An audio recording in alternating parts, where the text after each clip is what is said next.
Hey guys, tonight, let yourself settle somewhere comfortable.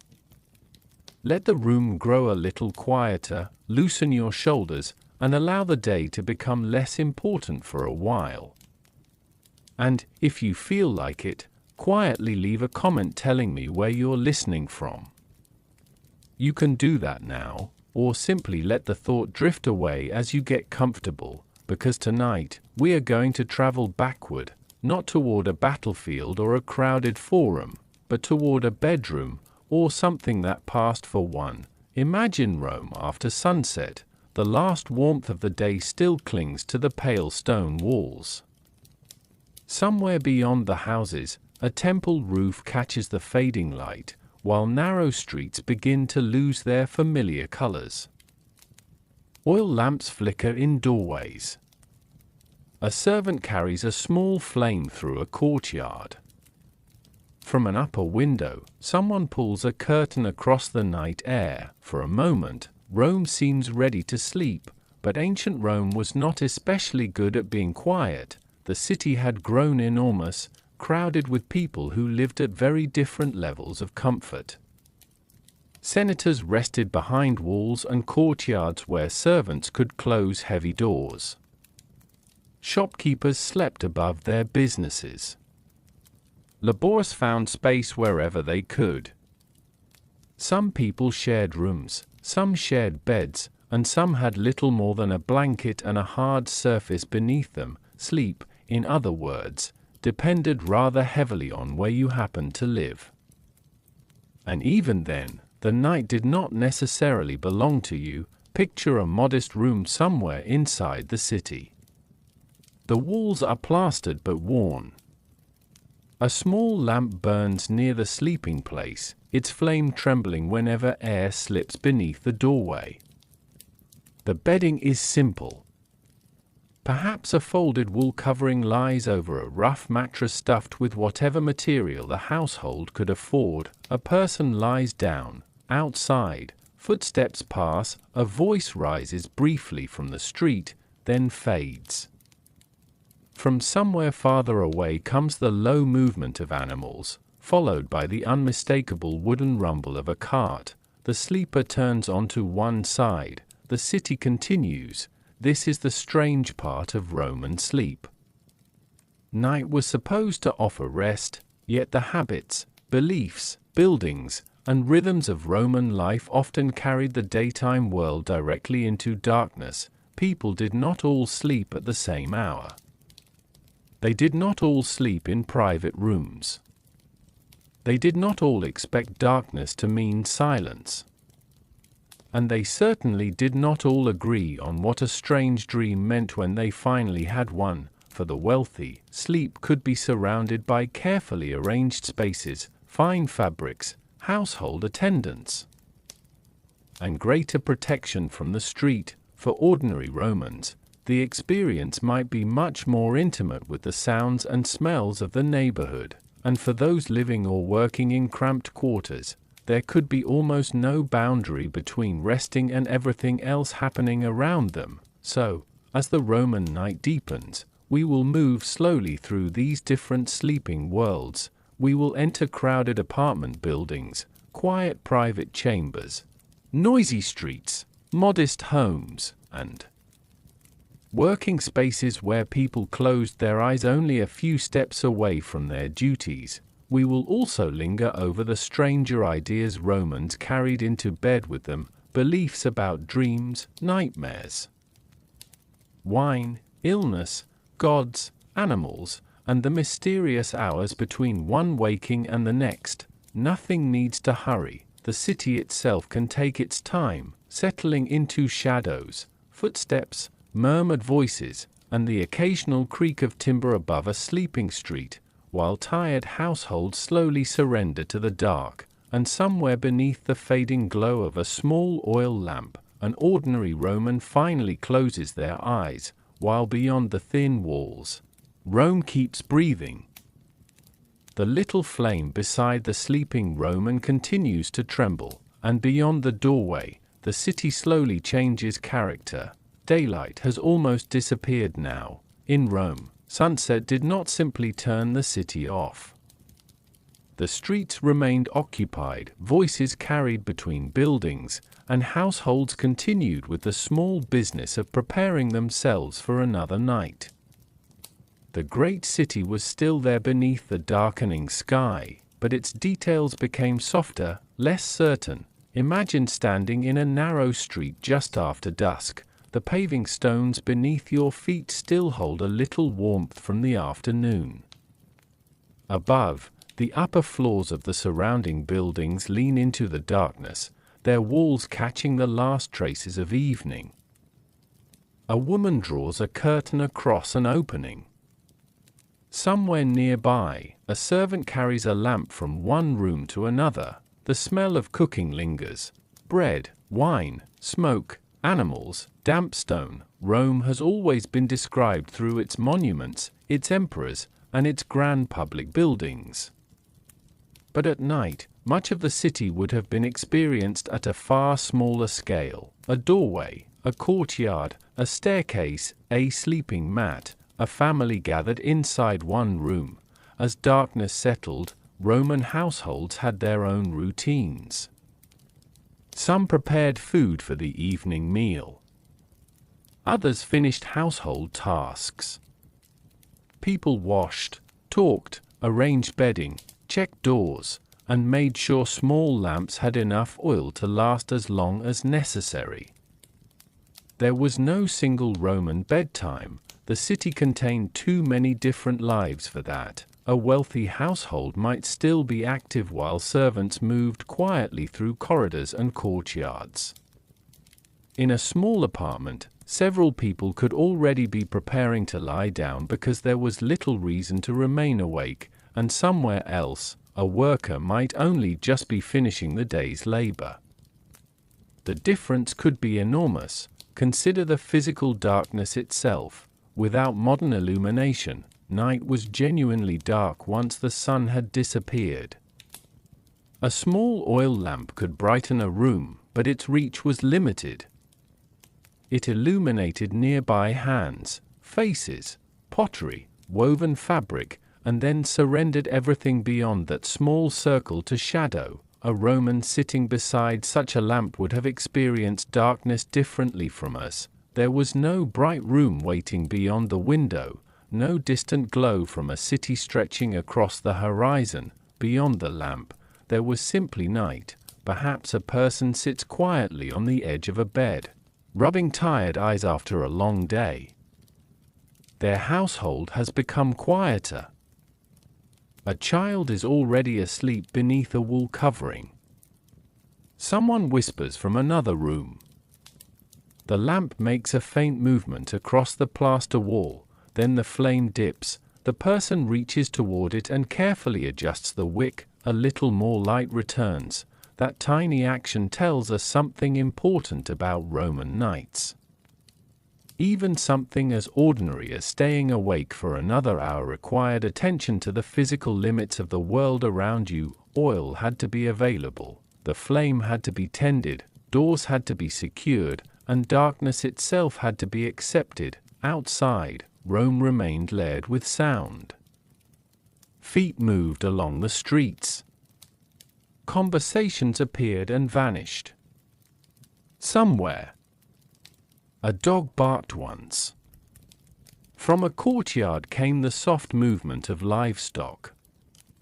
A distant cart made its way over stone. For someone trying to sleep, the city was not a blank background, it was part of the bedroom. This became especially important in the crowded neighborhoods where many ordinary Romans lived. Their homes were stacked close together, their walls shared with neighbors, and their windows opened toward streets that never seemed entirely empty. The night belonged to everyone at once, and as the final colors disappeared from the sky, another question quietly emerged beneath all those sounds. What, exactly, did an ordinary Roman expect to sleep on? For many people, the answer was far less comfortable than the word bed might suggest. The streets have darkened now, and behind one of those plain doorways, the small household has reached the part of the evening when there is little left to do. A person prepares to lie down. The room is quiet enough to hear the faint movement of wool against woven fabric. The oil lamp burns low. Somewhere above, another resident shifts across a wooden floor, and beneath the sleeper is a bed, though perhaps not the kind we would imagine. For poorer Romans, a sleeping place could be remarkably simple. The word bed can make us picture something soft, thick, and carefully made. But Roman sleeping arrangements depended greatly on money, occupation, and circumstance. A comfortable bed was a possession worth having. A comfortable mattress required materials, labor, and maintenance. Those things were not equally available to everyone. In a modest household, the sleeping surface might be a simple wooden frame or another raised structure covered with a mattress stuffed with inexpensive material. Wool could be used, but other plant materials were also available. The result could provide some separation from the hard surface beneath, without transforming it into anything resembling the deeply cushioned beds familiar today. Imagine lowering yourself onto one after a long day. The frame gives a quiet creak, the mattress yields slightly beneath your weight, then stops. You pull a wool covering over yourself. For a moment, it probably feels perfectly adequate, then you move. A shoulder finds an uncomfortable place. A hip presses against a firmer section. You turn onto your other side and adjust the blanket. There is nothing particularly dramatic about it. That is precisely the point. Most discomfort in history was ordinary. It did not announce itself. It simply became part of the background of life. For many people, sleeping was not about creating the perfect environment for 8 uninterrupted hours. The goal was simpler: lie down, become warm enough, rest as much as possible, and rise when the household or the day's work required it. Some people may have slept on raised beds, while others had simpler arrangements closer to the floor. Bedding could include woolen coverings and other textiles, and possessions could be reused, repaired, folded, and rearranged according to need. A family might not have a separate sleeping chamber for every person. A room could change function as the day passed. During daylight, it might hold household activity. At night, its occupants made space for sleeping. Perhaps a child settles near an adult. Someone rolls up a cloak and places it beneath their head. Another person folds a piece of cloth and uses it as extra padding. Small adjustments could make a hard night slightly easier, and because mattresses were not simply disposable objects, they required care. Stuffing could become compressed over time. Fabric could wear thin. Dust and insects were unwelcome companions in any household, ancient or modern, and bedding needed attention if it was to remain usable. The poor therefore slept within the limits of what they could maintain. A wealthy Roman could purchase finer materials, larger furniture, and more elaborate bedding. Someone with little money had to make ordinary materials serve several purposes. The difference might seem small when viewed from across 2,000 years. It was not. A soft mattress could mean better rest. Better rest could make the following day's labor slightly easier, and when a person's livelihood depended on physical work, the quality of a sleeping surface was not merely decorative, it mattered. Still, even the simplest bed offered something precious, a place recognized as one's own, a corner where the body could finally stop moving. A blanket pulled close, a familiar wall nearby. The outside world might remain noisy, but for a few hours, the sleeper could withdraw from it, unless, of course, the room itself was crowded, because in Rome, having a bed did not necessarily mean having space, and as we move deeper into the night, the distinction becomes important, because some Romans were sleeping in rooms where privacy was almost impossible to find. The simple bed has offered a little relief, but the room around it reminds us of something easy to forget. A sleeping place did not necessarily mean a private place. In the crowded parts of ancient Rome, many ordinary residents lived in apartment buildings known as insulae. Some were modest structures, while others could rise several stories above the street, packed with rooms, stairways, workshops, and households. At night, all those lives remained close together. Imagine climbing a narrow staircase after sunset. The stone steps are worn smooth from thousands of feet. The walls feel close on either side. Somewhere below, a door closes. From another apartment comes the quiet murmur of conversation. You reach a small room. There may be only enough space for a bed, a few possessions, and the people who share it. This was not necessarily poverty in its simplest form. Urban life itself created unusual arrangements.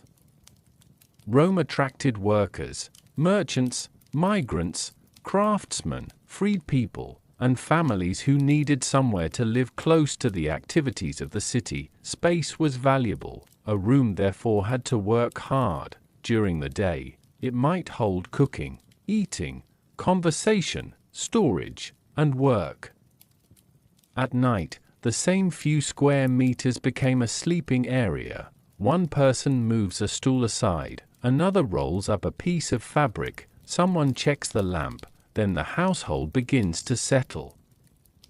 There is no great transformation. The same walls remain, the same doorway remains, only the purpose of the room changes, and because apartments stood so close together, the lives of neighbors could easily become part of the nighttime atmosphere. A cough from the next room, a baby waking briefly, footsteps overhead. Water being carried through a corridor, someone speaking quietly before bed. The sounds might be muffled by walls, but they were never completely erased. Privacy, as we understand it, was often difficult to achieve. A family might share one room.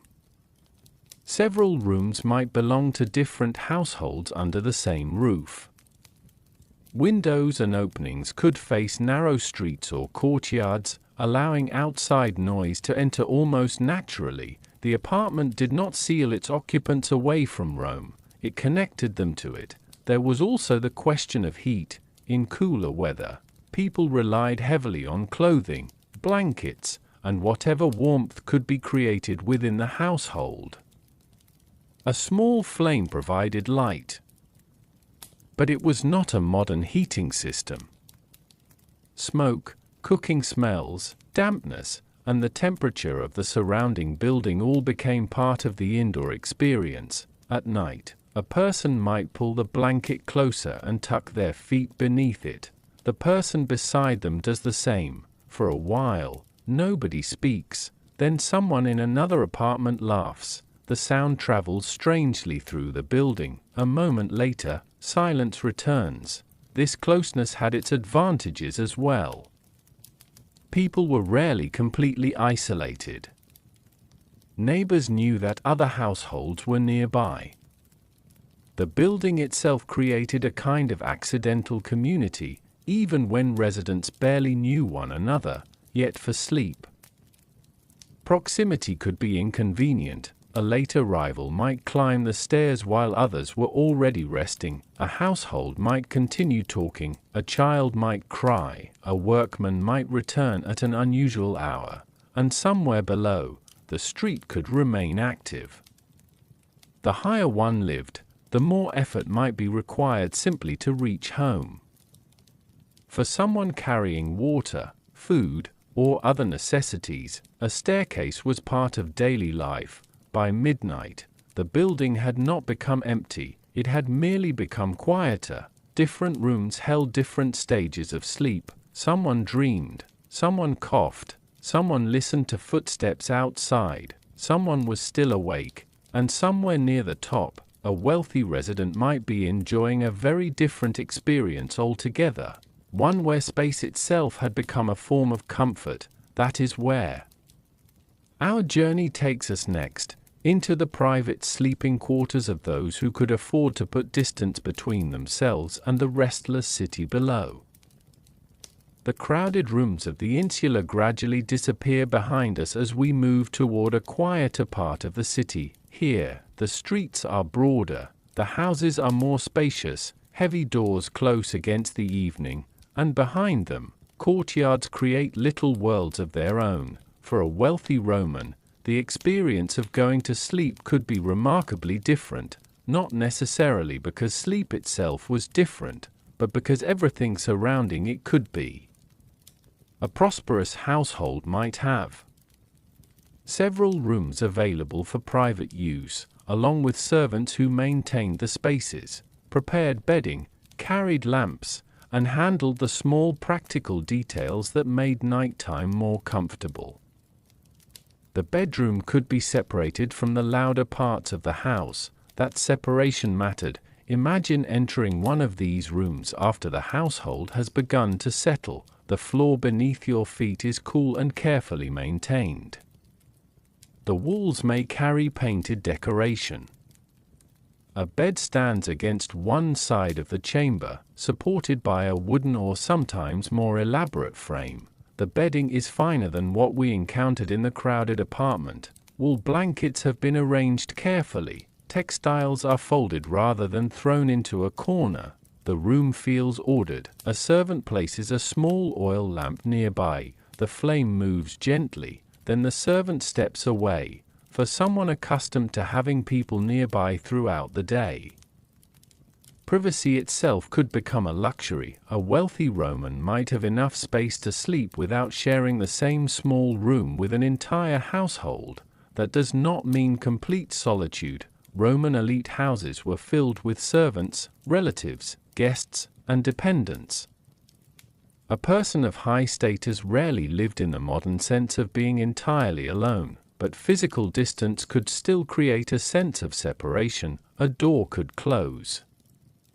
A curtain could be drawn, a courtyard could stand between the bedroom and the street, and suddenly, the noises of Rome became softer. The architecture did some of the work. Thick walls and enclosed spaces helped separate the sleeping chamber from the outside world.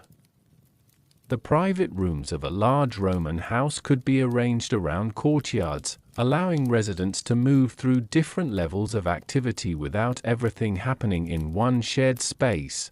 There might be rooms for receiving guests, rooms for dining, spaces for household work, and quieter areas where the family withdrew. The bedroom belonged to this quieter side of life, yet even luxury had its routines. Bedding needed attention. Clothing had to be stored, lamps required oil, servants moved through the household before retiring themselves. The wealthy person's comfort depended, in part, on other people remaining awake long enough to prepare it. Picture a final moment before sleep. The Roman reclines against carefully arranged bedding. A servant lowers the lamp slightly. Outside, the courtyard is almost completely still. A fountain or small basin may catch a faint movement of light somewhere beyond the walls. The city continues its nighttime sounds, but they have become distant. The person closes their eyes.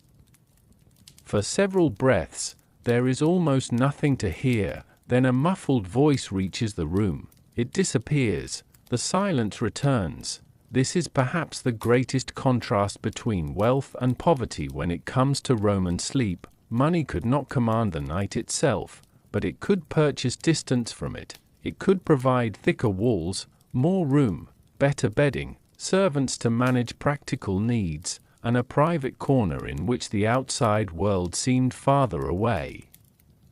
Yet even the grandest house could not make Rome completely silent. Beyond the courtyard walls, thousands of people were still moving through the city, and as the wealthy sleeper begins to drift toward unconsciousness, those distant sounds become strangely noticeable. A faint footstep, a voice, the creak of timber. Then, from farther away, something heavier, the slow, unmistakable rumble of a cart passing through the night. The wealthy sleeper has closed the bedroom door, and for a moment the room seems almost perfectly still, but silence in ancient Rome was rarely absolute. Even behind thick walls, the city had a way of announcing itself. A faint footstep reaches the courtyard, then another. Somewhere beyond the house, a voice rises and disappears. The sound of a wooden wheel touches stone. The sleeper turns slightly beneath the blanket. Rome continues. For an ancient city of enormous population, nighttime noise was simply part of the environment. People lived close together, worked at different hours, traveled through narrow streets, and carried out countless small tasks after sunset. The sounds were not necessarily loud enough to keep everyone awake. But they were there. Imagine lying inside a Roman house several centuries ago. The oil lamp beside you has been reduced to a small flame. Your eyes are heavy. The day's work has finally begun to leave your body. Then, the distant conversation. You cannot make out every word, only the rhythm of two people speaking somewhere beyond the walls. It fades. A dog makes a brief sound. Silence again.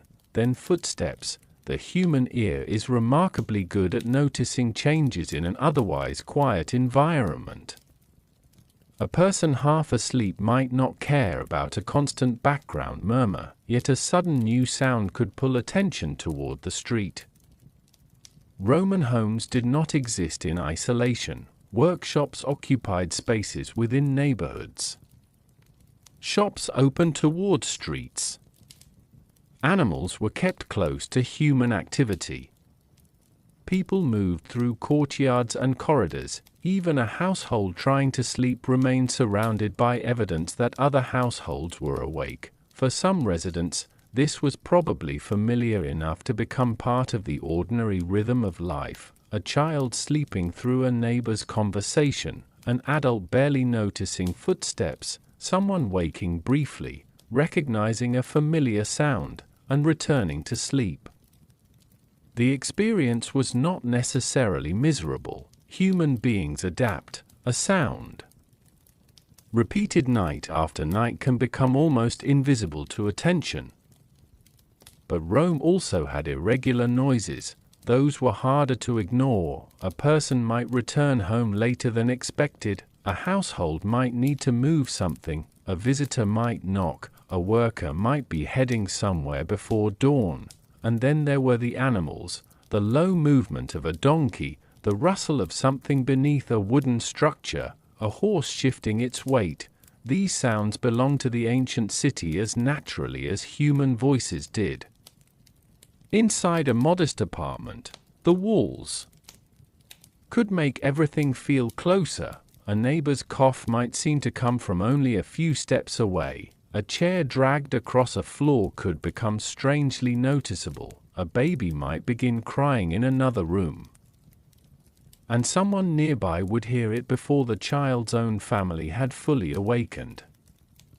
Sleep therefore existed within layers of sound. Closest came the breathing and movement of the people sharing the room. Beyond them were neighboring households. Beyond those came the building itself, stairs, doors, timber, footsteps, and farther still was the city. The further sound traveled, the softer it became, until individual noises merged into a general nighttime murmur. Perhaps that distant murmur was comforting. It meant other people were awake. Rome had not disappeared. A person lying alone might hear it and feel that the city was still there beyond the walls. But there was another reason the night could be particularly active. Certain types of movement were easier after dark. And one of the most familiar sounds to Roman residents came from something surprisingly ordinary: a cart, wooden wheels, stone streets, heavy loads, and a long, slow journey through the sleeping city. The sound would begin somewhere in the distance, then grow clearer as the cart approached. For someone trying to sleep, it could be difficult to ignore. And that brings us to one of the most curious features of Roman nights: the strange relationship between sleep and traffic. The cart's wooden wheels have already faded into the distance, yet the sound lingers in the mind a moment longer than it lingered in the ear.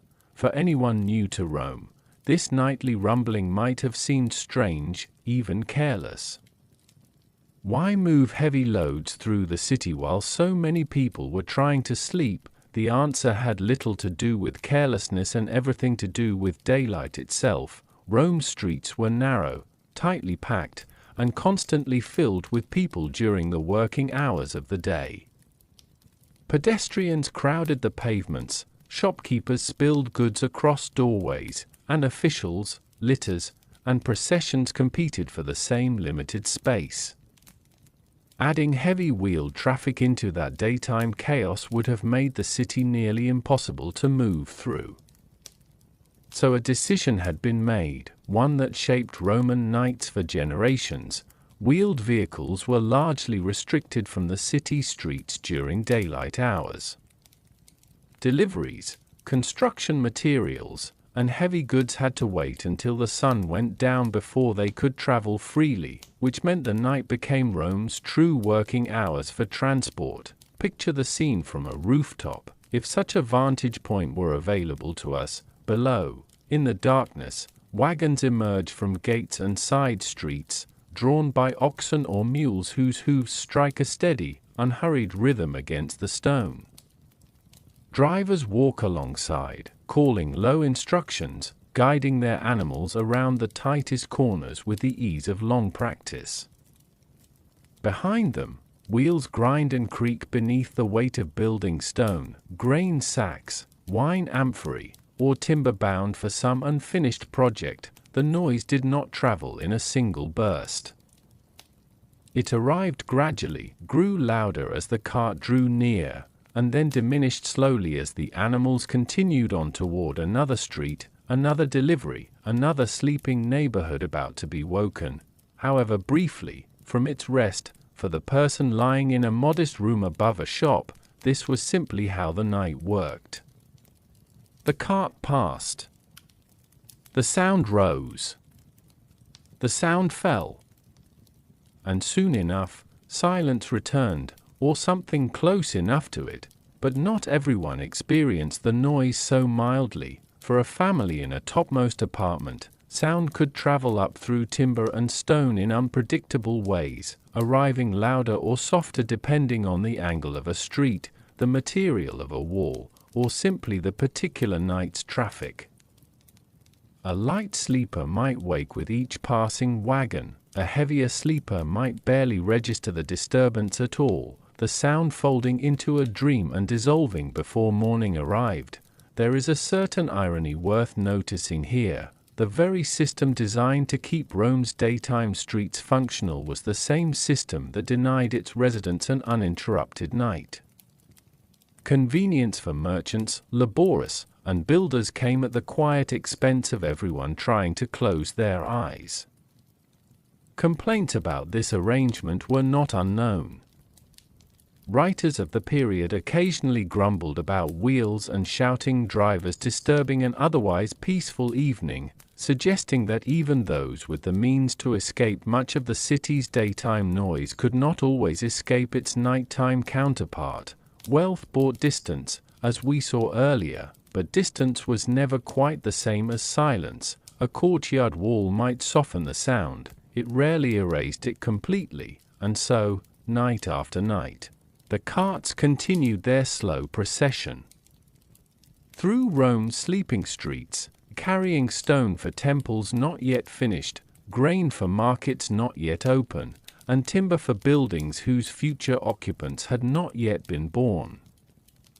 The city built itself while its people slept, or tried to, and for many Romans, this nightly rhythm became simply another sound to grow accustomed to, no different in its own strange way from the rooster that would eventually announce the coming of dawn, except that dawn, for now, remained several hours away. For some households, though, the deepest rest of the day had already come and gone hours earlier. In the warmth of an afternoon most of the city had quietly agreed to surrender to sleep.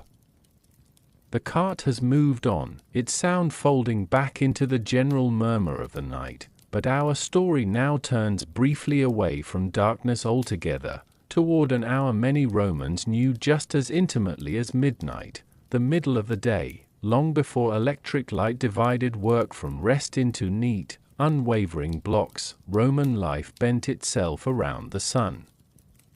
And nowhere was this more visible than in the quiet pause that settled over the city each afternoon, when the heat grew heaviest and the streets, for a brief while, seemed to exhale. This was not sleep in the way we picture the deep, unbroken rest of night. It was something gentler, something closer to a pause the body simply required. Picture a household in the hours after the midday meal. The sun sits high and unforgiving above the courtyard. Shadows have shrunk to almost nothing. A dog lies stretched across a cool patch of stone, too warm to lift its head.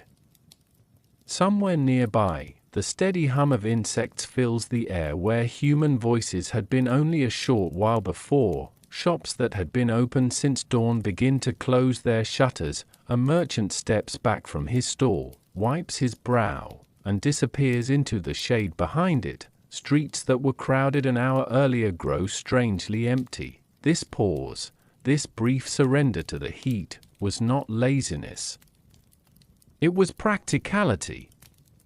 Working through the hottest part of the day accomplished little beyond exhaustion. And Romans of every class seemed to understand this in their own way. For the wealthy, the midday rest could mean withdrawing to a cool, shaded room, perhaps lying upon a couch while a servant closed shutters against the glare.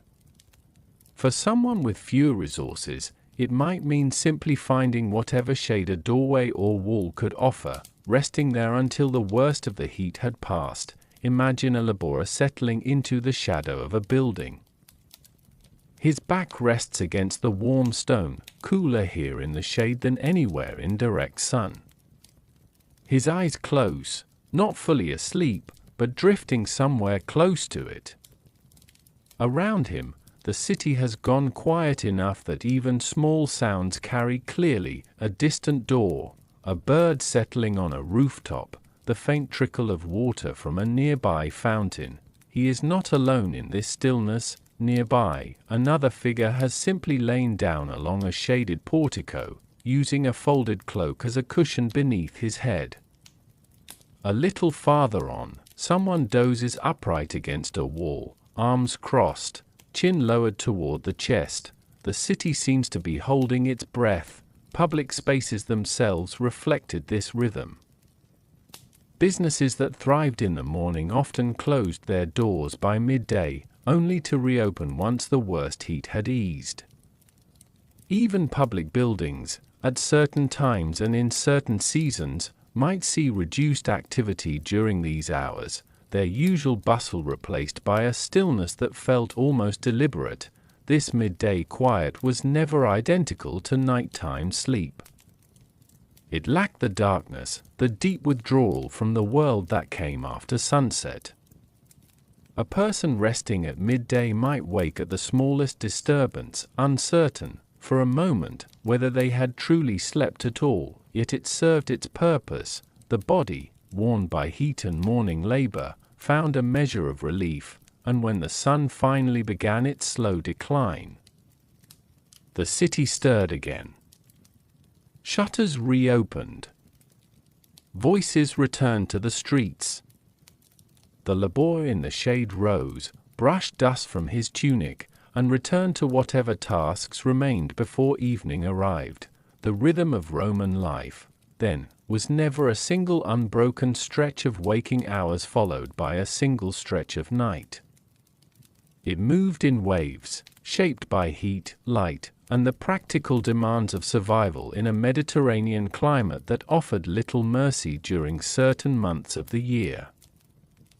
And perhaps this midday pause explained something else about Roman nights. Why sleep, once darkness finally came, could feel different depending on how the day itself had unfolded. For those who had rested briefly at midday, the night ahead might stretch on more restlessly than they expected. For those who had labored straight through the heat without pause, exhaustion alone might carry them swiftly into sleep, regardless of whatever noise the city still had left to offer. But rest, whether at midday or under the stars, was never something Romans experienced entirely alone, because even in sleep, they were rarely far from another kind of company altogether: the animals that shared their homes, their courtyards, and sometimes their very rooms.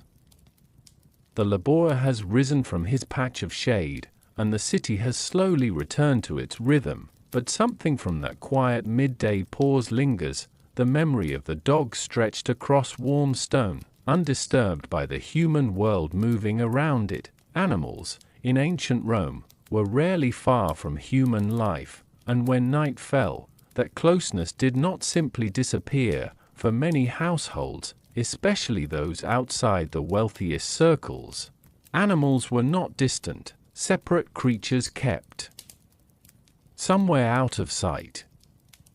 They were neighbors, companions, and sometimes, quite literally, roommates. Picture a modest home on the edge of the city, where a small courtyard connects the living space to a simple shelter built against one wall.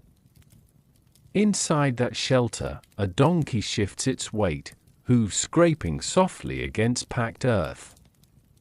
A few chickens have already settled themselves along a low beam, feathers puffed against the cooling night air.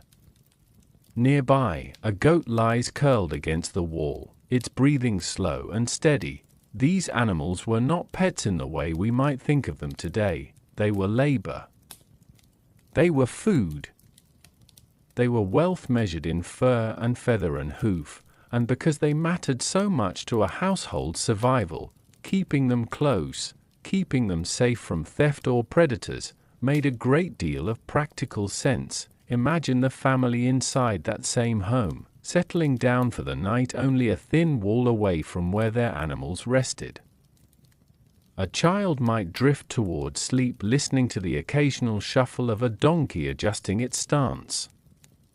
A mother might pause mid-task at the sound of a startled chicken, only to relax again once she recognized the familiar rustle of feathers settling back into place.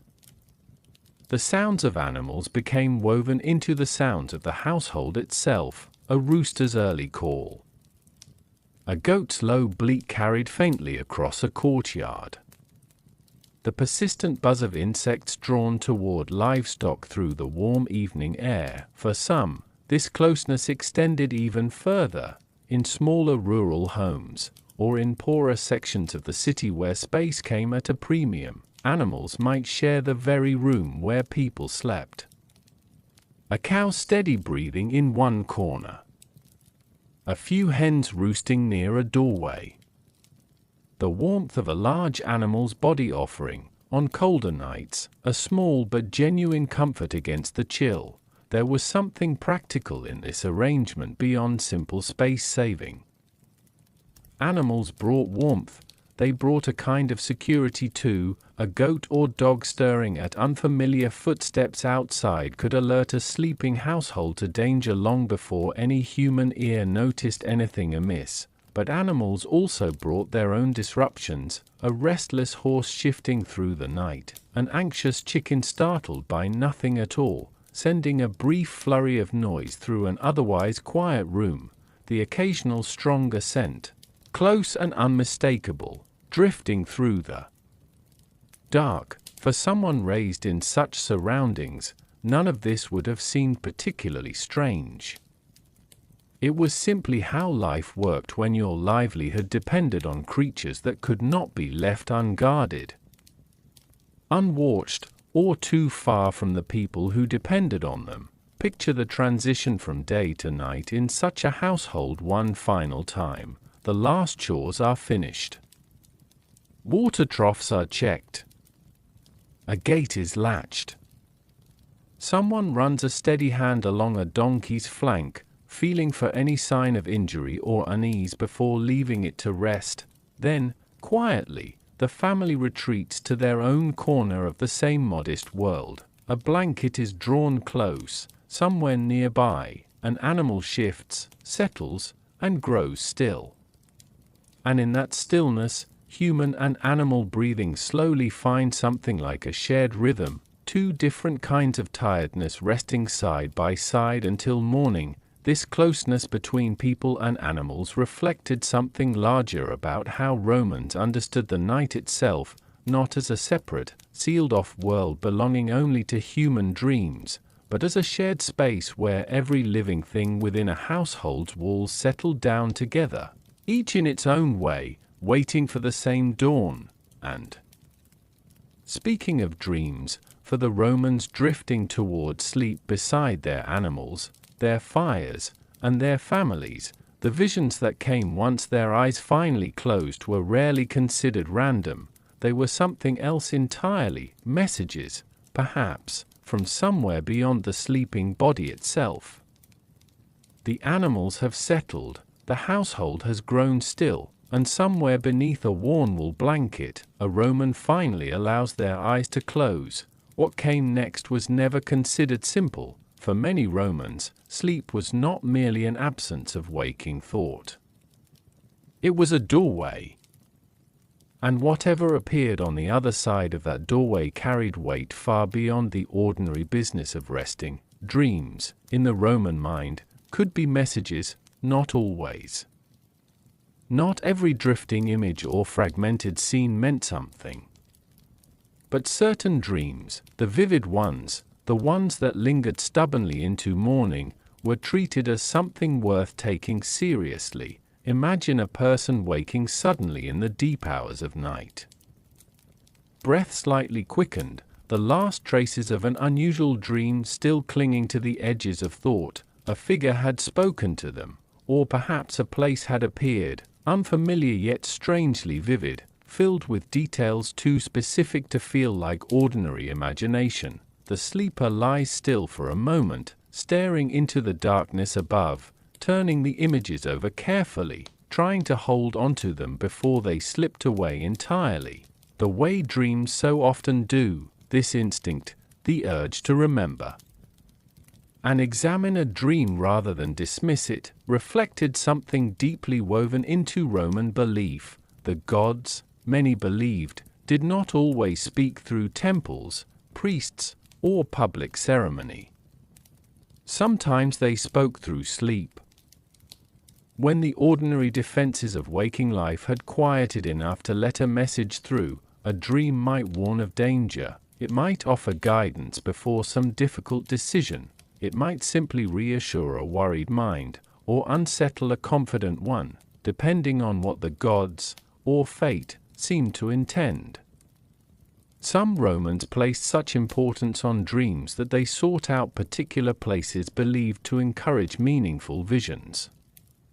Certain sanctuaries, especially those connected to healing deities, invited the sick or troubled to sleep within their grounds, hoping that a god might appear during the night and offer guidance, comfort, or even a cure. Picture such a place, a quiet enclosure beneath open sky, stone walls softened by moss and years, the faint scent of incense still lingering from an earlier ritual.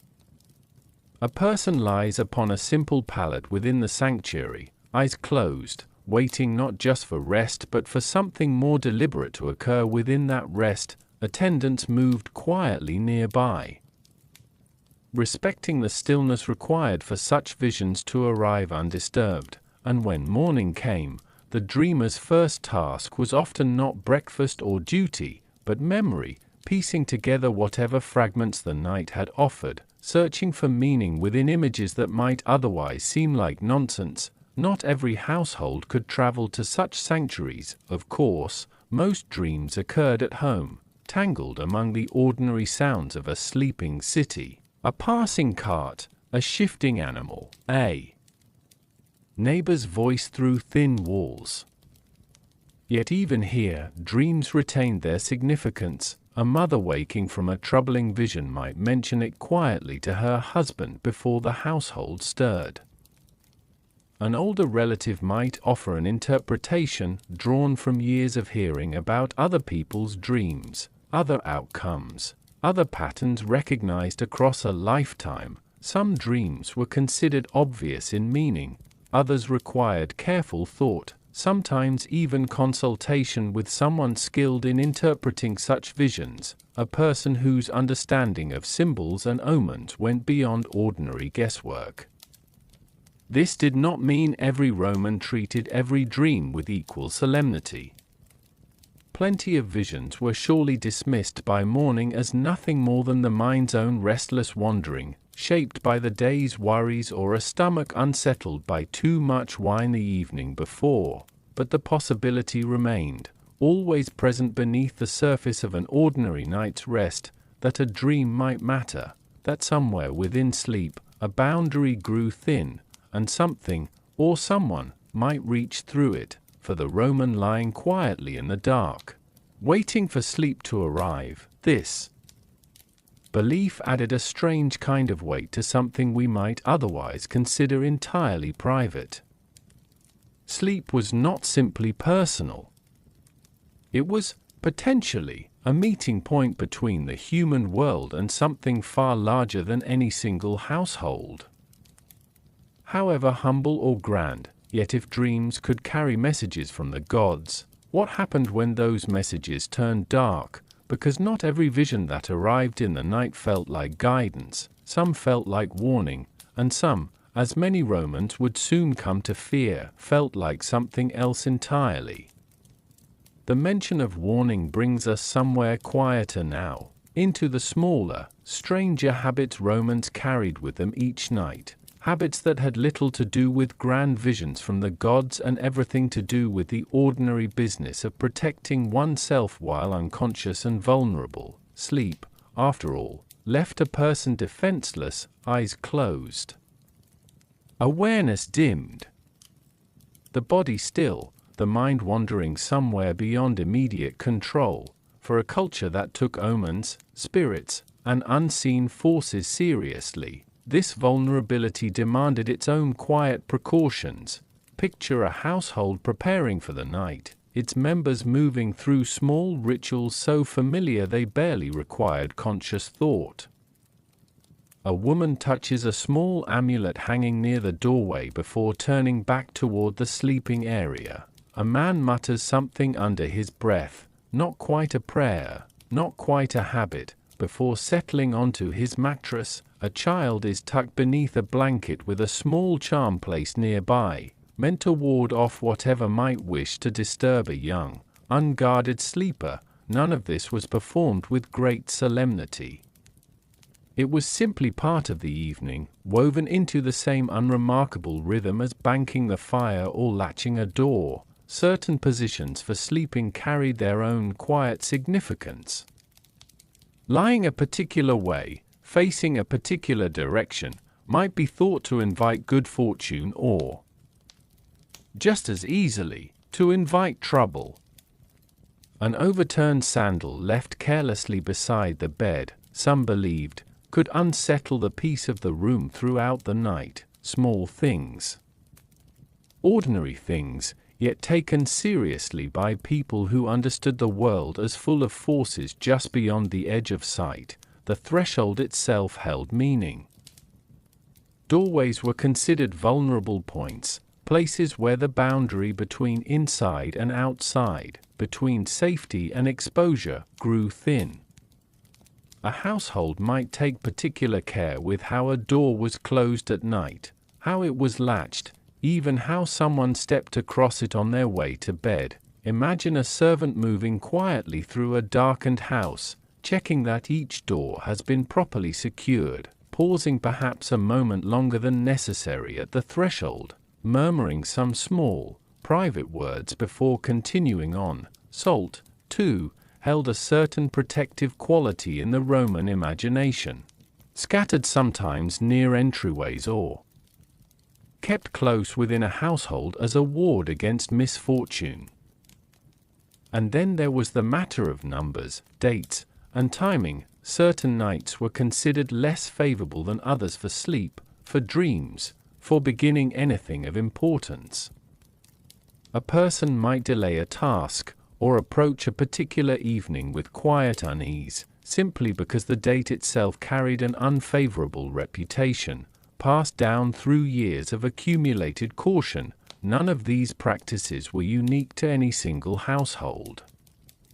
They moved through neighborhoods, through families, through generations, shifting slightly here and there but never quite disappearing. A grandmother teaching a granddaughter which charm to keep close, a father showing a son the particular way a door should be latched before sleep. Small inheritances, quieter than property or coin, but no less carefully passed down. Picture the final moments before sleep in such a household. The amulet rests near the doorway. The sandals have been placed neatly, soles together, rather than left carelessly apart. The lamp is lowered with a murmured word barely audible even to the person speaking it. Then, finally, stillness. The precautions cannot promise an undisturbed night. They cannot guarantee pleasant dreams or protect entirely against whatever unease the darkness might bring. But they offered something perhaps just as valuable, the sense of having done what could be done, a quiet feeling of control within a world that otherwise offered very little of it once the lamp went dark. For many Romans, this was simply how sleep worked. Not just a physical act, but a small nightly negotiation with forces unseen, conducted through habit, charm, and careful attention to the small details that might, just possibly, make all the difference. And if these quiet rituals could ward off misfortune, it raises a natural question: what, exactly, were Romans so afraid might happen once those defenses failed? The answer waited in the particular shape of their nightmares. The charm rests quietly beside the sleeping child, and for most nights, it does exactly what it was meant to do, nothing at all, because nothing troubling arrives to test it. But not every night passed so gently. Sometimes, despite every precaution, a Roman woke gasping in the darkness, heart pounding, the shape of some terrible vision still pressing against the edges of memory before it dissolved into ordinary shadow and familiar walls. Nightmares, to the Roman mind, rarely felt like simple accidents of a tired brain. They felt like visitations. Picture a man startled awake in the deepest hour of night, chest rising and falling too quickly, eyes searching the dark room for whatever had followed him out of sleep. The lamp beside his bed has long since burned out. For a moment, he cannot be entirely certain the room is empty. Slowly, his breathing steadies. He reaches for the small clay lamp, fumbles for a moment in unfamiliar darkness, and coaxes a flame back to life. Light returns. The room is, as it always was, simply a room. But the unease lingers. Romans held a range of beliefs about where such disturbing visions came from, and few of these explanations placed the blame on the mind alone. Something external, something with intention, was often thought to be involved. Certain spirits were believed capable of pressing upon a sleeper's chest during the night, producing that particular suffocating sensation of being unable to move or cry out, a feeling many cultures across history have described in remarkably similar terms. For Romans experiencing this, the sensation was not dismissed as simple sleep paralysis. It was evidence of something present in the room, something that had chosen that particular sleeper, that particular night. Overindulgence was thought to play its own role as well. A meal eaten too late, too heavily, too rich with unfamiliar spices, might be blamed for disturbed dreams as readily as any malevolent spirit. The body, burdened with digestion, was thought to produce a restless mind, more susceptible to whatever unpleasant visions might be waiting to intrude. Imagine a household the morning after such a night. The man who woke gasping in darkness sits now at a modest table, recounting fragments of his dream to a family member who listened with genuine concern rather than dismissal. Was it something eaten the evening before, too much wine perhaps, or a piece of meat gone slightly too long without proper preparation, or was it something else, an old grudge unsettled? A god displeased, a boundary carelessly crossed the day before that had drawn unwanted attention after dark. The distinction mattered. A nightmare blamed on food might simply mean lighter meals in the evening ahead. A nightmare blamed on something unseen might mean an offering, a visit to a shrine, or a more careful attention to whatever rituals had perhaps been rushed or forgotten the night before. Certain hours of the night were considered more vulnerable than others. The deepest, darkest stretch before any hint of dawn thought to be when such visitations were most likely to occur.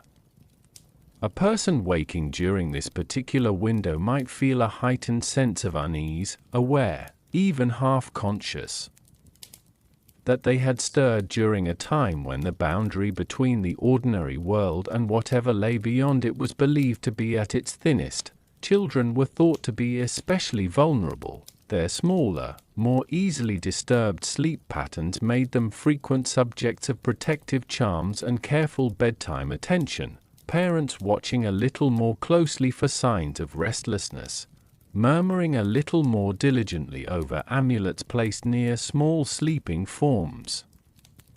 Yet despite all this caution, nightmares remained an unavoidable part of Roman life, as they have been for every culture across every age. No charm, no careful diet, no properly latched door could guarantee an entirely peaceful night. Every single time, what Romans could control was their response, a steady lamp kept within reach, a family member willing to listen to a troubling dream without dismissing it, a quiet routine of small rituals, repeated night after night, that offered comfort even when they could not offer certainty. And so, when morning finally arrived after a difficult night, the household simply continued, the frightened sleeper rising alongside everyone else, the vivid terror of hours before already beginning to fade into something more distant, more manageable, more like memory than experience. But not every disturbance during a Roman night came from dreams or spirits at all. Some came from something far more ordinary, other people, sleeping just a little too close for real privacy. The mention of company sleeping too close for privacy leads us back, quite naturally, into a truth we have already brushed against several times tonight. For most Romans, sleeping alone was never really an option. Privacy, as a concept tied to one's own room, one's own bed, one's own undisturbed silence, belonged mainly to households wealthy enough to afford the space for it. For everyone else, sleep was something done in company, whether that company was welcome or simply unavoidable. Picture a modest room shared by an entire family. A husband and wife lie together beneath a single wool covering, their bodies angled toward each other out of habit more than affection at this late hour. Along the far wall, two children share a narrower mattress, one curled against the other's back for warmth as much as comfort. In the corner, an elderly relative rests on a simple pallet, close enough to the door to rise easily should the night require it. For different rhythms of breathing fill the same small room, for different depths of sleep, each shifting through the night in its own particular way. This closeness was not considered strange or unfortunate by most who lived it. It was simply how households functioned when space, and the resources to expand it, remained limited. Children grew up accustomed to the sound of a parent's breathing nearby. Adults grew accustomed to the small movements of a spouse turning over in the dark. Sharing a bed, in this sense, was rarely a choice weighed against alternatives. It was the alternative, for those without family nearby. Sharing space might extend even further. tenants in a crowded insula sometimes found themselves assigned not merely to a shared building, but to a shared room, strangers brought together by circumstance rather than kinship, learning to navigate the particular etiquette of sleeping near people they barely knew. Imagine such an arrangement. A traveler, new to the city, unrolls a thin mat in the corner of a room already occupied by two other men, laborious seeking work, their belongings gathered in small bundles beside their sleeping places. Conversation between them is minimal, polite but distant, the careful reserve of people who share a room out of necessity rather than friendship. The lamp is extinguished. Three strangers, breathing in the same darkness, each keeping their own private thoughts entirely to themselves. Even within this closeness, small courtesies mattered. A person might angle their body carefully to avoid unnecessary contact with a stranger. Someone coughing through the night might murmur a quiet apology, however unnecessary, simply as acknowledgement that the disturbance had been noticed. The etiquette of shared sleeping spaces was rarely written down.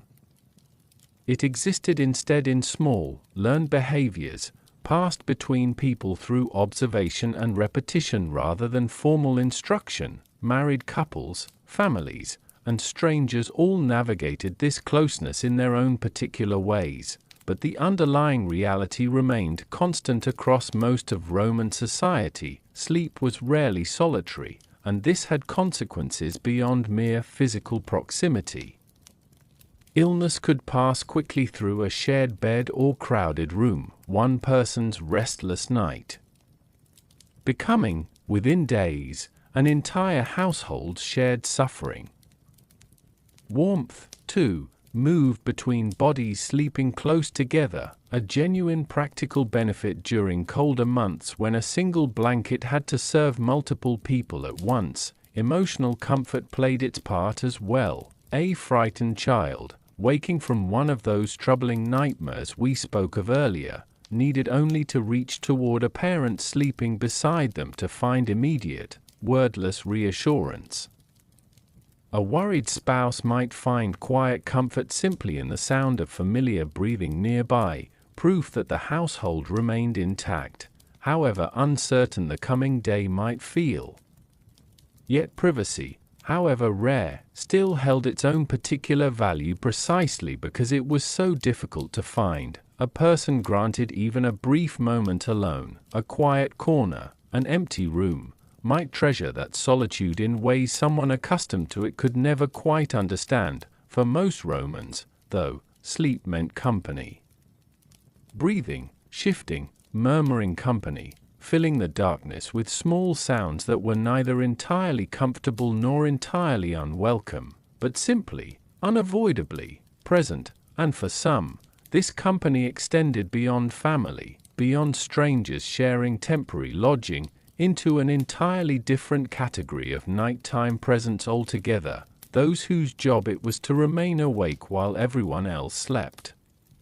Somewhere beyond the walls of that crowded rented room, while three strangers breathed quietly in their shared darkness, other figures moved through the city with no intention of sleeping at all. Rome, even in its deepest hours, was never entirely unwatched. The city required eyes that stayed open while everyone else's closed, hands ready to respond while everyone else's remained still beneath a blanket. This was the particular burden carried by those whose work belonged to the night itself. Picture a watchman standing at a street corner, a small torch held loosely at his side, its flame throwing long, wavering shadows across the paving stones. His posture carries the particular weariness of someone many hours into a shift that will not end until the sky begins to lighten. Behind him, the street is empty. Above him, a scattering of windows glow faintly here and there, small proof that not every household has yet surrendered to sleep. His task is not glamorous. He watches for fire, that persistent danger in a city built so densely of wood and plaster. He watches for disturbance, for the kind of trouble that thrives in darkness when fewer witnesses remain awake to notice it. He listens more than he watches, his ears attuned to sounds that might mean nothing, or might mean everything. A door slams somewhere in the distance. He turns his head slightly, waits, then relaxes when nothing further follows. This particular kind of night work required its own discipline. An ability to remain alert through hour after hour of monotony, punctuated only occasionally by anything requiring genuine attention. Many nights likely passed without incident. The watchman's vigilance never truly tested beyond the simple effort of staying awake at all. That effort, though, should not be underestimated. The human body resists wakefulness during those particular deep hours when most of the city has surrendered to unconsciousness. A watchman fighting against his own heavy eyelids fought a battle every bit as real as any confrontation with an actual intruder. Imagine him shifting his weight from one foot to the other, rolling his shoulders, perhaps murmuring some private thought aloud simply to hear a voice, even his own, break the surrounding silence. Nearby, in a guardhouse or small station, others rested in brief shifts, some sleeping fitfully while colleagues remained on duty, ready to trade places when the appointed hour arrived. Sleep for these men existed in fragments rather than the single unbroken stretch enjoyed, or at least attempted, by ordinary households. This fragmented rest carried its own particular exhaustion, different from the tiredness of physical labor, but no less real. A person accustomed to broken sleep, waking every few hours to stand watch before returning briefly to rest, existed in a state that never quite allowed for genuine deep recovery. Beyond official watchmen, other figures moved through Roman nights as well. Household slaves tasked with remaining alert for a master's late return, workers finishing tasks that could only be completed once the streets had cleared of daytime traffic. As we saw with those heavy-laden carts earlier, even certain religious duties required wakefulness through particular nighttime hours. Attendants maintaining sacred flames or observing rituals tied to specific times when most of the city slept. For all these people, night was not rest, it was simply a different kind of labor, defined by darkness rather than daylight, by silence rather than the ordinary bustle of Roman streets. Picture, finally, the moment when such a watchman's duty ends. The sky begins its slow transition, darkness softening almost imperceptibly at first, then more noticeably as the first hints of gray creep along the horizon. His replacement arrives, exchanging brief words, perhaps a small gesture of acknowledgement between two men who understand, better than most, the particular weight of a night spent awake while a city slept around them. He turns finally toward home. His own bed waits, and with it, the deep, uninterrupted sleep he has been denying himself for hours. Yet even as he walks, exhausted, toward that promised rest, another concern occupies Roman minds when it comes to nighttime hours, not simply who stays awake to watch over the city, but what happens to those inside it when illness disturbs the sleep meant to heal them. The watchman walks home toward the rest he has earned, but for some Romans, that promised recovery never arrived quite so simply. Even after hours spent lying still beneath a blanket, sleep, the Romans understood, was meant to heal. A tired body, given enough rest, should rise the following morning restored, ready for whatever labor or duty awaited. This connection between sleep and health ran deep through Roman thought, appearing in the writings of physicians, philosophers, and ordinary households alike. But what happened when that healing simply failed to occur? Picture a household where someone has struggled through night after night of poor rest, rising each morning more exhausted than the evening before. Dark shadows deepening beneath tired eyes, movements growing slower, thoughts growing harder to gather. Something, everyone around them agreed, was clearly wrong. Roman medical thinking often connected sleep disturbances directly to physical imbalance within the body. Restless nights, frequent waking, disturbing dreams that would not fade by morning, these were not treated as isolated inconveniences, but as symptoms, signals that something within the body required correction. Imagine a physician called to examine such a patient. He observes carefully, asking questions not just about pain or fever, but about the quality and pattern of the person's sleep. Had they woken frequently through the night? Had their dreams grown unusually vivid or troubling? Had they found themselves too warm, too cold, too restless to settle properly beneath their blankets? The answers mattered. Certain imbalances within the body, many Roman physicians believed, could disturb sleep in predictable ways. Too much of one particular bodily humor might produce restlessness. Too much of another might produce excessive drowsiness, a person sleeping far more than seemed natural, yet waking no more refreshed than before. Diet, too, played its recognized role.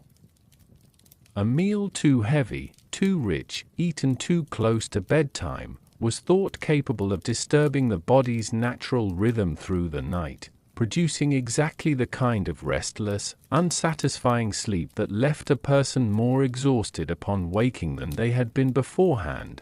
Picture a family adjusting their evening habits after such troubles arose. Meals grow simpler in the hours before sleep. Wine, perhaps, is measured more carefully than before. Someone suggests a gentler activity in the evening hours, walking rather than vigorous exercise, quiet conversation rather than the kind of excitement that might linger unpleasantly into the night. These adjustments reflected a broader Roman belief that health required balance, and that sleep, far from being separate from the body's other functions, stood directly connected to digestion, temperature, emotional state, and countless other factors that modern medicine would recognize as remarkably sensible, even if the underlying theories differed considerably from our own. For persistent cases, remedies extended further. Certain herbs were recommended, prepared in particular ways, meant to calm a restless mind or settle an unsettled stomach before sleep. Some households turned to prayer or ritual offering, seeking divine assistance when ordinary remedies seemed insufficient. Others, as we will soon see, turned to wine itself, not as an evening indulgence but as a deliberate aid toward the sleep that seemed otherwise unreachable. Yet not every case responded to any remedy at all. Some people, despite every adjustment, every careful attention to diet and habit, simply continued struggling through restless nights, their exhaustion becoming, itself, a kind of chronic condition that Roman households learned to accommodate rather than fully cure. A person known throughout their neighborhood for perpetually tired eyes, a worker whose hands trembled slightly by midday. Exhaustion accumulated across too many disrupted nights. An elderly relative whose sleep had grown thin and fragile with age, waking at the smallest sound, unable to recapture rest once interrupted. For these individuals, sleep remained an ongoing struggle rather than a nightly certainty, their households adjusting expectations accordingly, offering patience and small comforts where genuine solutions proved frustratingly out of reach, and when even careful diet, quiet evenings, and herbal remedies failed to bring adequate rest, many Romans turned toward a solution both simple and ancient, something that had accompanied human sleep for centuries before Rome itself existed, and would continue long after. That ancient solution, familiar to households long before Rome ever rose along the banks of the Tiber, sat within easy reach of almost every family, wealthy or poor alike. Wine, not the celebratory kind, poured freely at feasts and gatherings, but a quieter, more deliberate measure, taken specifically with the evening's rest in mind. Picture a modest kitchen as night settles over the household. A woman pours a small amount of wine into a simple clay cup, then adds water, diluting it carefully according to habit rather than any precise measurement. Roman wine, after all, was rarely consumed undiluted. Drinking it strong, without water, carried its own particular reputation, associated more with excess than with the careful. Moderate habits most households sought to maintain. She hands the cup to her husband, whose restless nights have grown noticeably more frequent in recent weeks. He drinks slowly, unhurried, the warmth spreading gradually through his tired body. This was not medicine in any formal sense, not something prescribed by a physician after careful examination, but a habit passed down through generations, understood simply through repeated experience. A small amount of wine before bed seemed, to many Romans, to ease the transition from waking thought into genuine rest. The reasoning behind this belief varied depending on who you asked. Some considered wine capable of warming the body, particularly useful during colder months when a chill might otherwise keep a person restlessly shifting beneath their blankets, unable to settle into the stillness that sleep required. Others believed it calmed an overly active mind, softening the sharp edges of worry or lingering tension from the day's events, allowing thoughts to slow gradually rather than continuing to churn long after the lamp had been extinguished. Imagine a household member describing their evening routine to a curious neighbor. A small cup, always diluted, taken perhaps an hour before settling down. Never enough to cloud the mind entirely, only enough to smooth its rougher edges, easing the particular tension that seemed to build throughout an ordinary day of labor, worry, and constant small demands on one's attention. This moderate approach mattered considerably. Roman attitudes toward wine, much like Roman attitudes toward most things, valued balance above excess. A cup taken thoughtfully before bed represented sensible self-care. The same wine, consumed without restraint, represented something quite different, something associated with poor judgment, disturbed households, and mornings considerably less pleasant than the peaceful rest that moderate drinking supposedly encouraged.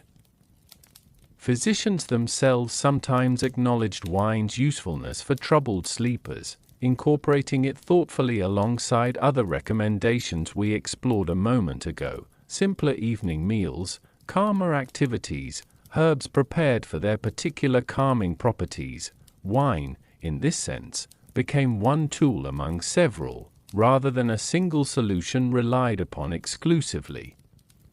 Picture a household managing a persistently restless family member through a combination of these approaches: a lighter evening meal, finished well before the household began settling toward sleep, a short walk, perhaps, in the cooling evening air, before returning home, a small cup of diluted wine, taken quietly while the lamp burned low.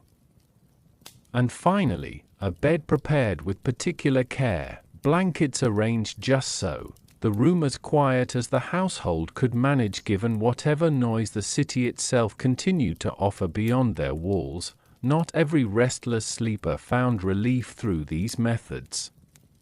Some continued struggling regardless of wine, diet, or careful evening routine, their particular troubles resistant to whatever remedies a Roman household could offer.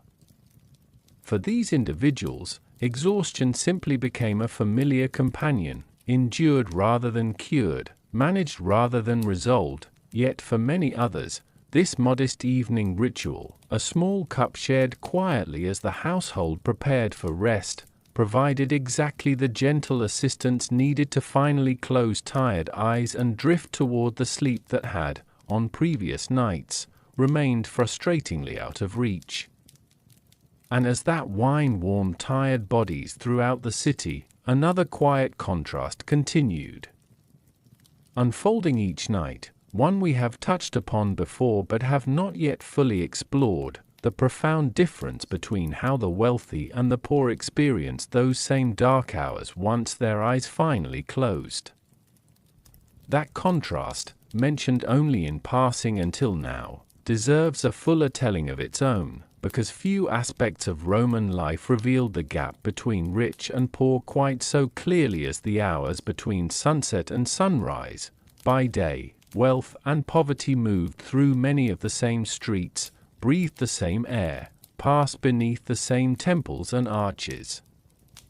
The Forum belonged, in theory, to every citizen.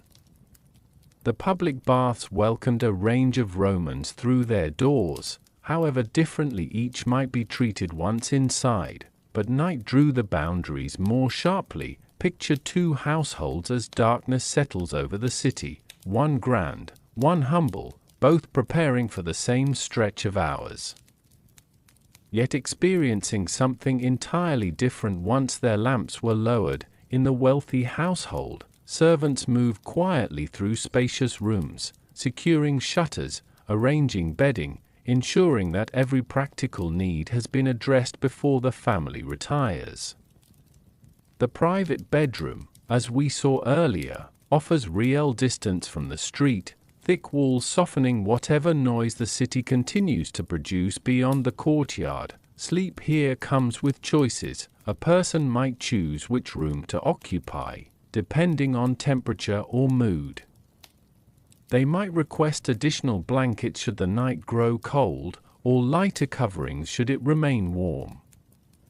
Their rest, whatever troubles occupied their waking thoughts, at least occurred within a controlled and comfortable environment. Now picture the humble household, only a short distance away by measurement, yet separated by an enormous gulf in daily experience. Here, an entire family settles into a single room, the walls thin enough to carry every sound from neighboring households, the mattress simple, the blanket shared among several bodies rather than reserved for one. Choice, in this household, barely exists.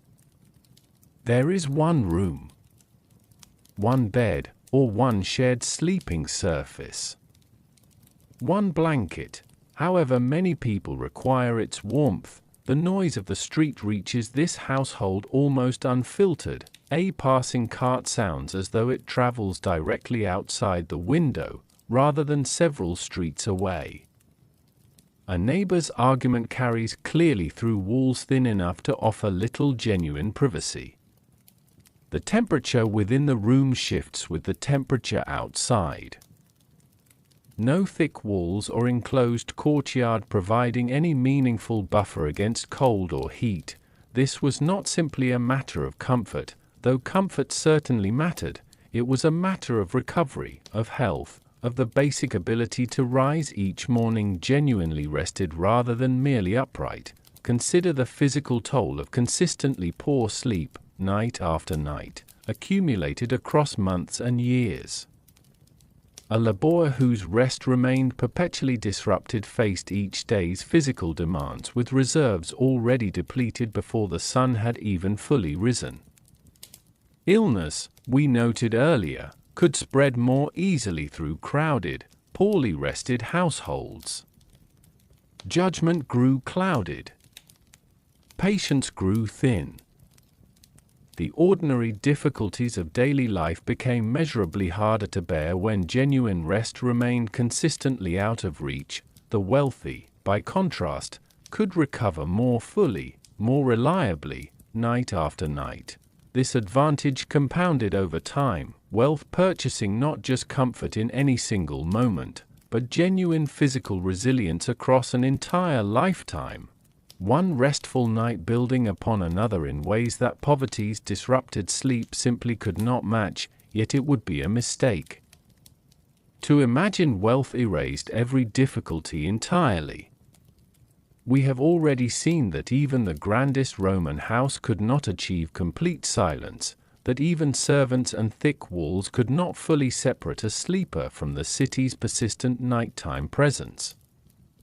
The wealthy, too, suffered occasional restless nights, troubling dreams, the particular anxieties that come with managing estates, reputations, and family obligations far more complex than those facing a simple laborer. Money bought advantage, it did not buy immunity. Perhaps this is the quieter truth hidden within Rome's nighttime inequality, that while circumstance shaped the environment surrounding sleep considerably, the basic human vulnerability of closing one's eyes each night, surrendering consciousness, trusting the darkness to pass without harm, remained something every Roman shared regardless of the walls surrounding them or the blankets covering them. Rich or poor, senator or slave, every sleeping Roman entered that same uncertain darkness each night, however differently their particular corner of it might have been furnished, and for some among the poorest Romans,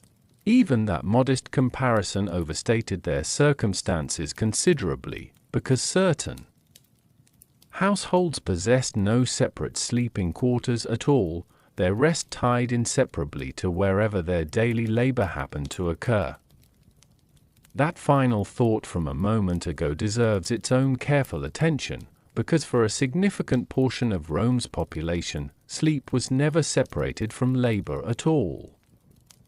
The two existed in the same space, sometimes in the very same breath. Enslaved Romans made up a substantial part of the city's population, and their experience of night varied enormously depending on their particular household, their particular master, and the particular nature of their daily work. Picture a kitchen within a wealthy domus.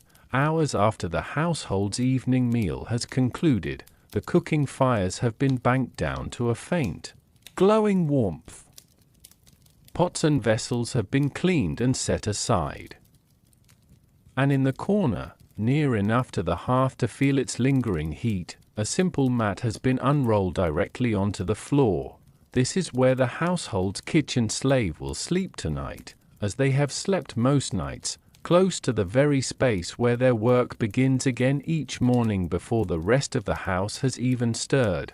There was no private chamber here, no door to close against the rest of the household, simply a corner, claimed through habit and necessity, offering whatever rest could be gathered before duty called again. For some enslaved Romans, this arrangement extended even further into the architecture of the house itself. A doorkeeper might sleep near the entrance, positioned there specifically so that a late arrival or an unexpected knock could be answered without delay. Their sleep, by its very location, remained perpetually available to interruption, their body serving as a kind of living boundary between the household and the street beyond. Imagine such a person settling down for the night. Their sleeping space is narrow, tucked against a wall near the entrance, offering little beyond the bare minimum required for rest.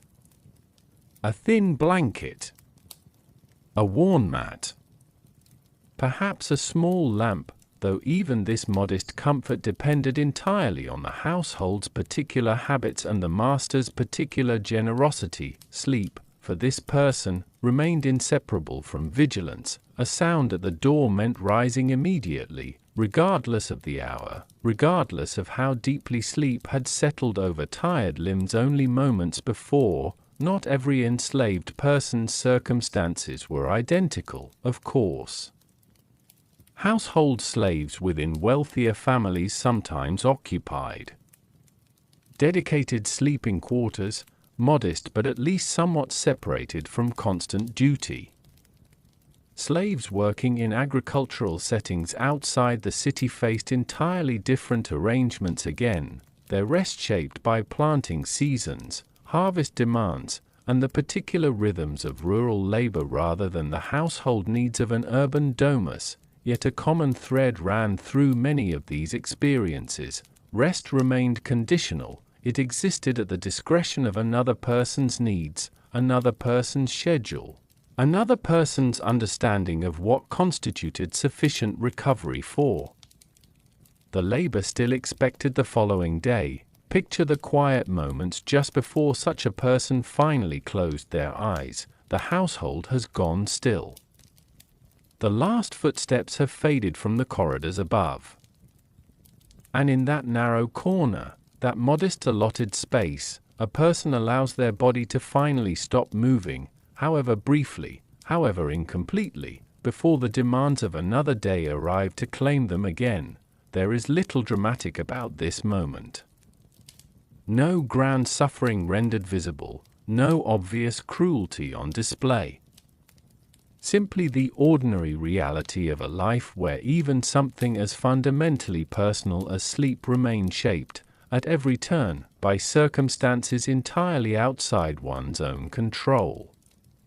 Some found small comforts regardless. A familiar corner, claimed through repetition, however modest, could become something resembling their own small territory within a household that otherwise offered little that truly belonged to them. A quiet moment before sleep, brief as it was, might still carry a kind of private stillness, a pause where thoughts belonged to no one but the person thinking them, and when morning arrived, as it always did, far earlier for these households than for the family they served, the cycle simply continued, another day's labor rising to meet whatever rest the previous night had managed to provide. As the household stirs eventually toward dawn, though, we find ourselves drawing closer now to the quietest part of the Roman night, that strange, suspended stretch of hours when even the city's persistent noise begins, finally, to fade toward something resembling true stillness. That true stillness, promised a moment ago, finally arrives, though it never lasts as long as one might hope. Somewhere in the deepest stretch of night, after the carts have finished their slow processions and before the earliest workers have begun to stir, Rome experiences something close to genuine quiet, not silence. Rome was never truly silent, but something softer, something thinner. A pause between one kind of activity and another, as though the city itself had finally exhausted its reasons for movement, if only for a handful of hours. Picture the streets during this particular window. The paving stones lie empty and pale beneath a sky just beginning to lose its deepest black. No cartwheels grind against stone. No distant voices rise and fall from open windows. Even the animals, restless earlier in the evening, have settled into whatever stillness their own nature allows. A watchman, perhaps the very one we followed earlier, stands now at the tail end of his duty, more attentive to the horizon than to the street itself, watching for the particular grey light that will finally signal the end of his long vigil. Inside the household scattered throughout the city, sleep has reached its deepest point. The wealthy sleeper, secure behind thick walls and careful architecture, rests undisturbed. Whatever dreams the night has offered slowly loosening their grip as true unconsciousness settles fully over mind and body alike. The family sharing their single crowded room has, by now, found whatever accommodation for all 5 different bodies required to rest together in close quarters. Breathing has slowed. Small movements have quieted. Even the insula itself, so often filled with the sounds of stairs and neighbors and shifting timber, holds a rare kind of hush. The kitchen slave beside the banked hearth sleeps as deeply as their narrow corner allows, the fire's last warmth still offering some small comfort against the night's lingering chill. This was, perhaps, the truest rest Rome ever managed to offer its residents, a brief window when the daytime world's demands and the nighttime world's disturbances had both, temporarily, exhausted themselves. It never lasted. Somewhere beyond the horizon, the sky was already beginning its slow, patient transformation. The deepest black softened first, almost imperceptibly, toward something with the faintest suggestion of blue. Stars that had seemed fixed and eternal only hours before began, one by one, to lose their sharpness against the lightening sky. A rooster somewhere stirred, though its call would not arrive for a while yet. The earliest workers, those whose labor demanded starting before the sun itself, began their own quiet preparations. A baker checking ovens that needed lighting well before dawn's bread could be ready for the morning's customers. A farmer, if close enough to the city's edge, beginning the walk toward market with produce gathered the previous evening. For most of Rome, though, this remained a time of continued rest. The brief, precious window before duty would inevitably reclaim every household regardless of how deeply anyone had managed to sleep. Picture one final sleeper, chosen almost at random from among the thousands scattered throughout the city, resting now in whatever corner or room or shared bed their circumstances had provided. Their breathing remained slow, steady, undisturbed for now by cart or animal or restless neighbor. Whatever dreams visited them earlier in the night have already begun fading, the particular images and sensations dissolving the way dreams always do, leaving behind only fragments, impressions, the vague sense that something had occurred without quite remembering what. The lamp beside them, if it burned at all through the night, has likely exhausted its oil by now, leaving the room in whatever darkness the pre-dawn sky allows. And somewhere beyond their walls, whether thick and protective or thin and worn, Rome continues its slow, inevitable drift toward morning, carrying every sleeper within it toward the same approaching light, regardless of how differently each had spent the hours leading toward it. The night, with all its noise and quiet, its comfort and hardship, its dreams and superstitions, its shared beds and solitary corners, draws now toward its close, and as it does, perhaps there is something worth sitting with for just a moment longer, before sleep finally claims you too. That thought, whatever it was, can wait now. It will still be there tomorrow, if it matters at all. For now, let Rome rest.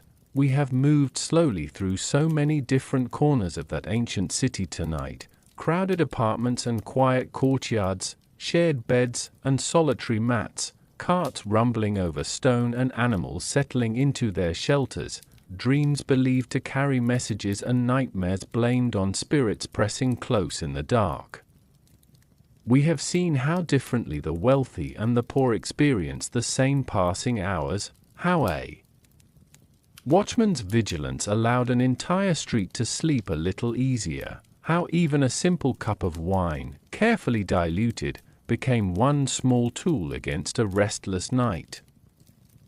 None of it was extraordinary, really. It was simply life, lived by ordinary people who worried about their sleep the same way people still do now, adjusting their evenings, listening for familiar sounds, seeking whatever small comfort could be found before finally allowing their eyes to close.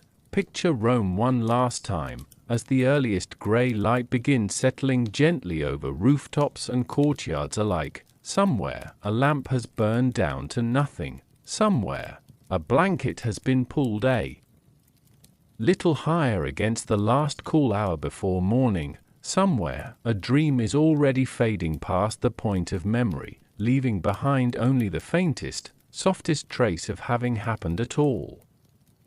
The city that felt, so many hours ago, restless and loud and reluctant to settle, has finally, quietly, found its way towards stillness, however briefly, before the day ahead asks everything of it once again, and perhaps that is worth carrying with you now, as your own night continues.